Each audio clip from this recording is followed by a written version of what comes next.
అంటే మీరు ఇందాక చెప్పినట్టుగా నిజంగా అభిమానులు ఇప్పుడు కాదు కొన్ని దశాబ్దాలుగా చిరంజీవి సినీ రంగ ప్రవేశం చేసినప్పటి నుంచి కూడా చాలా మంది తమ వ్యక్తిగత అంశాలకు సంబంధించి ఆయన ఫోటోలు పెట్టుకోవడం కావచ్చు, పెయింట్లు వేయించుకోవడం కావచ్చు, ఇవన్నీ ఉన్నాయి. కానీ అప్పటి నుంచి దాన్ని ఒక అభిమానంగా చూశారు. కానీ ఇప్పటి రోజుల్లో అలా చేయడం తప్పు అని చెప్తున్నారు. ఎందుకు ఆ వ్యత్యాసం ఎందుకు వస్తూ ఉంది? అంటే చేయడం తప్పు అన్నది కూడా కాదండి. ఇప్పుడు స్థాయి మారితే కనుక, అంటే ఒక పారామీటర్ దాటితే కనుక తప్పని చెప్తామండి. ఇప్పుడు మీరు ఇందాక చెప్పాను, మీరు ఇందాక సెలూన్ కింద ఒక ఎగ్జాంపుల్ చెప్పాను, లేకపోతే హోటల్ ఒక ఎగ్జాంపుల్. ఆయన ఏదో హోటల్కి వచ్చి టిఫిన్ తిన్నారు, ఎక్కడో ఆయన క్యాన్వాయిలో ఎక్కడో టిఫిన్ తింటా ఉంటే అది తీసుకొచ్చి ఇది హోటల్, ఇది మన హోటల్కి వచ్చి తిన్నారు, ఎవరు పెద్దంత పట్టించుకోరండి. అక్కడ వరకు ఆయనకి డ్యామేజ్ ఏమి అవుతుంది. ఏదో అదేదో ఆయన పేరు చెప్పిన వ్యాపారం చేసుకుంటున్నాడని. నిజంగా ఆ పూర్వం ఏంటంటే ఆ ఫిలిం యాక్టర్స్కి ఇట్లాంటివి ఏమైనా చెప్పేవారు. ఫ్యాన్స్ అసోసియేషన్స్ వెళ్ళి ఏమంటే చిరంజీవి గారు లేకపోతే కృష్ణ గారు మీ పేరు చెప్పుకుని వాడు ఏదో వ్యాపారం పెంచేశారండి, మీరు ఏదో అతనికే తెలుసా అండి అని ఫ్యాన్స్కి ఒక రకమైన ఈగోస్ వస్తాయి కదా. అప్పుడు వాళ్ళు కూడా పోన్లేరా వాడు బతుకుతున్నాడు, వాడు బతికేదో వాడు బతకనే, నా పేరు చెప్పి బతుకుతున్నాడు అని వదిలేసేవారు. కానీ ఇది ఎప్పుడైతే ఒక స్థాయి దాటిందో ప్రొటెక్షన్కి వెళ్ళాల్సిన పరిస్థితి వచ్చేసింది. వాళ్ళు ప్రతి ఒక్కళ్ళు వాళ్ళకి కొంచెం బాధే ఉంటుంది, వాళ్ళు ఏం అప్రూవ్ చేస్తారంటలేదు. ఇప్పుడు చిరంజీవి గారు పెట్టుకుని ఒక పెద్ద సెలూన్ షాపో, లేకపోతే చిరంజీవి గారు పెట్టుకుని ఒక పెద్ద ఫ్రూట్ స్టాలో, లేకపోతే ఏదైనా బిజినెస్ ఎవరైనా నడుపుతున్నారు అనుకోండి, ఆ ఫోటో అక్కడ పెట్టుకుని చిరంజీవి గారు ఇక్కడికి వచ్చారు, చిరంజీవి గారు నా దగ్గర నగల షాప్, చిరంజీవి గారు నగలు నా దగ్గరే కొంటారు, లేకపోతే గ్యాజెట్స్ ఏదైనా నా దగ్గరే కొంటారు, ఫోన్ నా దగ్గరే కొంటారు అని చెప్పినా సరే చిరంజీవి గారు వ్యక్తితో ఫైట్ చేయాలనే ఉంటుంది. కాకపోతే ఏమవుతుందంటే వాళ్ళకుండే బిజీ తోటి కోట్లు తిరగటం ఇదంతా ఇబ్బంది కాబట్టి ఫోన్లో ఇంకేం నేనేం చేయలేను ఇప్పుడు వెళ్ళి వాడిని ఆపలేను అని చెప్పేసి ఒక ఫీలింగ్ తోటి ఆగిపోయారు. కానీ అంటే ఎంత భయపడిపోతున్నారంటే ఏలో వాయిస్ ఈజీ, ఆయన వచ్చే వాయిస్, ఆయన వాడేటువంటి కొన్ని స్లాంగ్, లేకపోతే స్ట్రెస్ అండ్ లాంగ్వేజ్లో ఏదైనా సరే స్ట్రెస్ ఉంటుంది అండ్ సిలబల్స్ ఉంటాయి. ఇవన్నీ కూడా యాజ్ టీజ్గా మాట్లాడి ఈ చిరంజీవి గారు మాట్లాడింది అని చెప్పేటువంటి విధానాన్ని కానీ పోర్ట్రే చేస్తే కనుక ప్రతి వాళ్ళు భయపడిపోతున్నారు. మీరు ఇందాక అడిగిన దాంట్లో మిమిక్రీ ఆర్టిస్టులు వస్తారండి. మిమిక్రీ ఆర్టిస్ట్ వరకు చిరంజీవి గారి లాగా ఇమిటేట్ చేసేవాళ్ళు, లేకపోతే నాగార్జున లాగా ఇమిటేట్ చేసేవాళ్ళు, అమితాబ్ బచ్చన్ లాగా ఇమిటేట్ చేసేవారు. వాళ్ళందరూ ఒక విన్యాసం ఇచ్చేవారు. ఇట్స్ ఏ స్టేజ్ షోలో ఎంతవరకు అంటే అక్కడ ఉన్న వాళ్ళందరినీ రక్తి కట్టించడం కోసం ఒక డ్రామా చేసినప్పుడు ఒక రాముడు క్యారెక్టర్ డ్రామా చేస్తున్నాడు, రాముడు వచ్చి డిఫెండ్ చేసుకోక్కల అక్కడ పోన్లే ఆ టైంలో వాళ్ళు దే ఆర్ యూటిలైజింగ్, అంటే కొంచెం ఒక రకంగా they are entertaining the public అనుకుని వదిలేసేవారు. అదే మిమిక్రీ ఆర్టిస్ట్ ఫోన్ చేసి మిమ్మల్ని బలరామ్ గారు నాకు ఇప్పుడు అర్జెంటుగా డబ్బు కావాలి, 1,00,000 రూపాయలు ఇవ్వండి అని అడిగారు అనుకోండి, మీరు పంపించారనుకోండి, ఈ నేరం ఎవరికి వెళ్తుంది? మిమిక్రీ ఆర్టిస్ట్కి వెళ్తుందిగా, డైరెక్ట్గా యాక్టర్కి వెళ్ళిపోద్దిగా. ఎందుకు? ఆయన వాయిస్ తోటి మిమ్మల్ని డిస్టర్బ్ చేసి మీ ప్రైవసీ, మీ యొక్క ఫండ్స్ని అతను తీసుకున్నారు.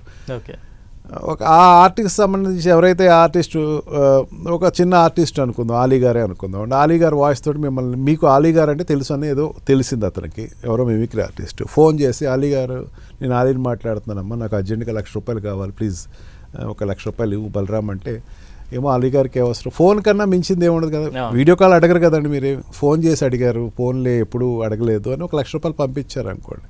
తర్వాత అలీ గారు ఫోన్ చేసి నేను ఎప్పుడు చెప్పలేదు, ఎవరు చెప్పారు నీకు అంటే, ఈ అమౌంట్ రికవరీ పార్ట్ అనేది ఒక క్వశ్చనింగ్ వచ్చి ఈ వాయిస్ మిస్యూటిలైజ్ చేసుకుని లబ్ధి పొందిన వాడి మీదే కదా మనం వెళ్తాం.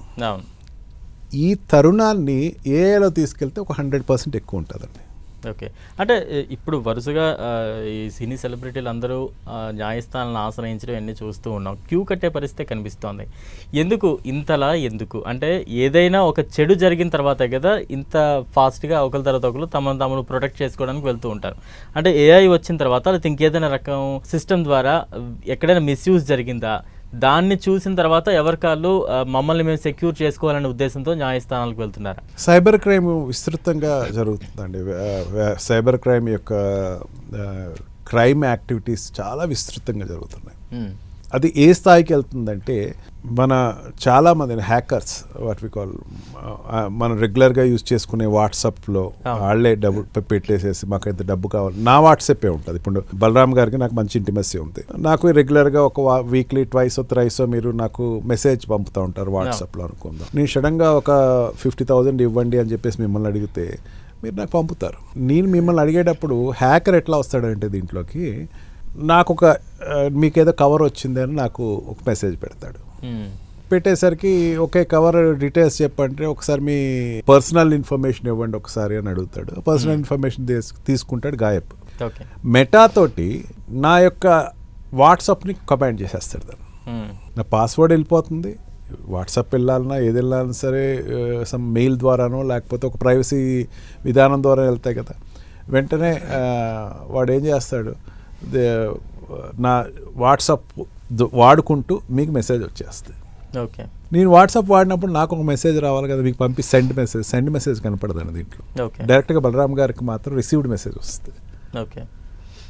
ఆయన ఏం చేస్తారు బలరామ్ గారు, నన్ను ఇంకా ఎంక్వైరీ చేసుకోరు, కోర్టులో ఏదో బిజీగా ఉన్నారని చెప్పేసి అమౌంట్ పంపించడం లేకపోతే ఫేవర్ చేయడానికి ట్రై చేయడం, ఈ రకంగా ఆల్రెడీ వ్యాప్తి విపరీతంగా జరుగుతుందండి. చిరంజీవి గారు డబ్బులు అడిగారు, ఆ మాట ఒక్కటి ఆలోచించండి, ఎన్ని వేల కోట్లు వచ్చి పడిపోతాయో. అంటే ఆ పర్సన్ వాడుకుంటున్నట్టే కదా, ప్రమేయం లేకుండా. ఆ పర్సన్ వాడుకునేటప్పుడు ఆ వాడుకుందాం అనేటువంటి ఆర్గనైజేషన్ని కట్అవుట్ చేయడం కోసం అని చెప్పి ఇంజెక్షన్ అండి ఆయన వేసింది. ఓకే.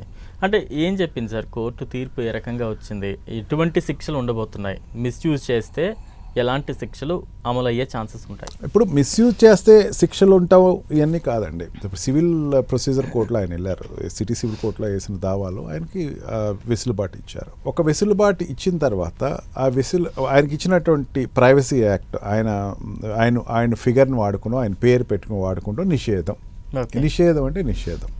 ఒకవేళ నిషేధాన్ని కనుక ఎవరైనా వెళ్తే కనుక దానికి డ్యామేజెస్ ఆయన క్లెయిమ్ చేసుకునే రైట్ ఆయనకు ఉంటుంది. ఓకే. మామూలుగా ఏదైనా డ్యామేజ్ క్లెయిమ్ చేసుకోవాలంటే చాలా ఎక్కువ ప్రూవ్ చేసుకోవాలి. అప్పుడు ఏమవుతుందంటే కంటెంప్ట్ ప్రొసీడింగ్స్ అంటారు. అంటే ఆయన ఆల్రెడీ వచ్చినట్టు ఇంజెక్షన్ని నువ్వు కంటెంప్ట్ చేసావు, ధిక్కరించావు కాబట్టి నీ మీద డైరెక్ట్గా శిక్ష ఉంటుంది. అది కోర్టు తీసుకునే పరిధిలో ఒక 1 year కావచ్చు, 2 years పనిష్మెంట్ కావచ్చు, డిస్క్రిప్షన్ ఆఫ్ ద కోర్టే ఉంటుంది. అండ్ డ్యామేజెస్ మెయిన్ ముఖ్యం అక్కడ. ఇప్పుడు మెటా అనేటువంటి ఒక సంస్థ ఇప్పుడు ఉందండి, టూల్లో మెటాలో వస్తున్నాయి. మెటాకి ఇండైరెక్ట్గా ఒక ఇండికేషన్ ఇచ్చాడు, లేకపోతే యూట్యూబ్కి ఒక ఇండైరెక్ట్గా ఇండికేషన్ ఇచ్చాడు. ఏమని, పబ్లిక్ డొమైన్లో నేను ఒకటి పెడుతున్నాను, నా పేరు వాడుకుని ఎవరు మిస్యూజ్ చేయడానికి లేదు. ఇప్పుడు ఏదైనా మిస్యూజ్ చేస్తూ ఉంటే ఆ మెటా అనేదే ప్రమోట్ చేయాలిగా, యూట్యూబ్ అనేదే ప్రమోట్ చేయాలిగా, ఇన్స్టా అనేదే ప్రొవైడ్ చేయాలిగా. ఈ ప్రమోట్ చేసుకునే తరుణంలో వాళ్ళ ప్లాట్ఫామ్స్లో కనుక వాడితే కనుక డైరెక్ట్గా యూట్యూబ్ మీద డ్యామేజెస్ వేసుకోవచ్చు. డ్యామేజెస్ వేసుకుని దాని మీద ఇన్ని వేల కోట్లు లేకపోతే 100 కోట్లు హీ కెన్ క్లెయిమ్. అండ్ ఇమీడియట్గా దాన్ని రిమూవ్ చేసేయమని చెప్పి ఒక లెటర్ పంపించవచ్చు. ఓకే. మీరు వెంటనే అది స్క్రీన్ తీసేసేయండి, లేకపోతే అది ఇచ్చిన వార్నింగ్ వాళ్ళు ఒబే చేస్తే వెల్ అండ్ గుడ్, లేదంటే కంటిన్యూ చేస్తూ ఉంటే ఇమీడియట్గా they have to go for the compensation. And ఇది regarding through the information sector is concern.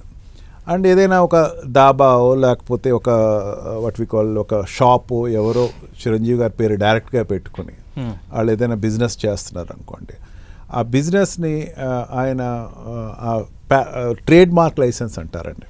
Trade mark licence అంటే ఆ ట్రేడ్ అన్నది తనది. ఎప్పుడైతే ఇంజెక్షన్ ఇచ్చేసారో ఆ ట్రేడ్ అనేది ఇంకా వాడటానికి వీల్లేదు. ఫర్దర్గా వాడితే కనుక దాని మీద అతనికి రాయల్టీ అడిగేటువంటి రైట్స్ వస్తాయి. If at all it royalty అడిగేట, లేదంటే కనుక అది ఆపేసేయండి, లేకపోతే ఇప్పటివరకు జరిగే బిజినెస్ మీద ఇంత డ్యామేజ్ ఇవ్వండి అని అడగచ్చు డైరెక్ట్గా.